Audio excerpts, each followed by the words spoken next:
उसी आलम गार्डन पर दौरे पे पहला कार्यक्रम अंतर्राष्ट्रीय सेमिनार था ब्रह्मर्षि सहजानंद स्वामी जी महाराज के नाम से जो ट्रस्ट बनाया गया है श्री सहजानंद जी हमारे क्षेत्रीय अध्यक्ष जी के द्वारा बढ़िया कार्यक्रम था, सफल कार्यक्रम था। उसकी डिटेल आपको ब्रीफिंग मिलेगी।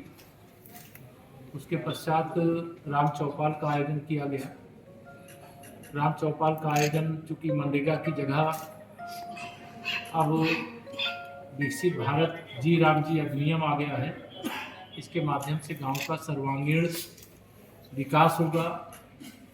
पीएम गति शक्ति से गांव के विकास का जो रोड मैप है वो जुड़ा रहेगा। श्रमिकों का रोजगार नहीं छीनने वाला है। मनरेगा के माध्यम से जो भी मैन पावर चाहे आउटसोर्सिंग चाहे संविदा लगी हुई है, उनके किसी भी दायित्व में कोई कमी नहीं की गई, न की जाएगी। जो 90,000 करोड़ का बजट होता था, 1,51,000 का बजट होने वाला है। अर्थात जब विकसित भारत बनेगा उस समय विकसित ग्राम सभा भी बनेगी।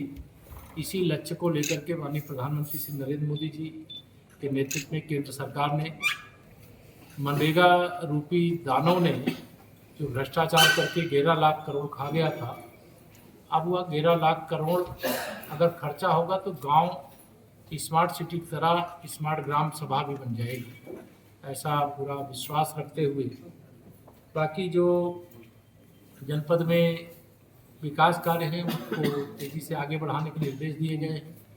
महिला सशक्तिकरण की दिशा में आवश्यक कदम जो भी उठाए गए हैं अच्छे उठाए गए हैं, उसके लिए तो मैं साधुवाद देता हूं, लेकिन और अच्छा प्रयास किया जाए ऐसा मैं आज की बैठक में यहाँ पे निर्देश भी दिया हूं। कानून व्यवस्था चुस्त और दुरुस्त यह भारतीय जनता पार्टी सरकार की आदरणीय योगी जी के नेतृत्व में हमारी उपलब्धि है। और डबल इंजन सरकार, क्योंकि हमारी डबल इंजन सरकार है, केंद्र में भी है प्रदेश में भी है, और 2047 विकसित भारत का लक्ष्य है। और उत्तर प्रदेश में 2027 के विधानसभा चुनाव होने वाले हैं। मैं ये जरूर कह सकता हूँ कि 2027 के विधानसभा चुनाव में हम लोग 2017 से भी बड़ी विजय प्राप्त करेंगे और समाजवादी पार्टी के फर्जी पीढ़ी की धज्जी उड़ेगी। उनका परिवारवाद, उनकी गुंडागर्दी, उनकी तुष्टीकरण की राजनीति अब सफल नहीं होने वाली है। और कांग्रेस उत्तर प्रदेश में कहीं उसका आता पता नहीं है, लेकिन लोकसभा चुनाव के बाद हरियाणा, महाराष्ट्र, दिल्ली प्रदेश और बिहार चुनाव जीतने के बाद मुझे कहने में कोई संकोच नहीं है कि समाजवादी पार्टी से जुड़े हुए जो लाल टोपी वाले और जालीदार टोपी वाले ये दोनों गायब हैं आजकल। तो भाजपा का ग्राफ बढ़ रहा है, जनाधार बढ़ रहा है और बिना भेदभाव के सबका साथ सबका विकास किया जा रहा है।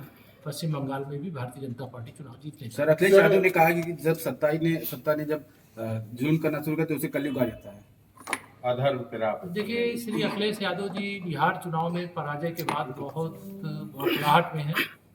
उनको बिहार चुनाव के पहले लग रहा था कि बिहार में आरजेडी की सरकार आ जाएगी और उत्तर प्रदेश में समाजवादी पार्टी की सरकार आ जाएगी, लेकिन अब उनको भी पूरा विश्वास है कि 2047 तक न कांग्रेस आने वाली है, न सपा आने वाली है, न आरजेडी आने वाली है और पश्चिम बंगाल में बची कुछ टीएमसी और तमिलनाडु से डीएमके भी जाने वाला है। सर यूजीसी के लेकर सर सवर्ण समाज सर बहुत नाराज है, इसके बारे में क्या? कोई नाराज नहीं, भारतीय जनता पार्टी तमाम sir deputy CM Brajesh Pathak ने कहा है कि अगर मुसलमान भारतीय जनता पार्टी अगड़ी जाति, पिछड़ी जाति, अनुसूचित जाति की जैसे गंगा यमुना सरस्वती की त्रिवेणी है वैसे ये त्रिवेणी है। यहाँ पे सबका साथ सबका विकास, सबको सम्मान दिया जाता है।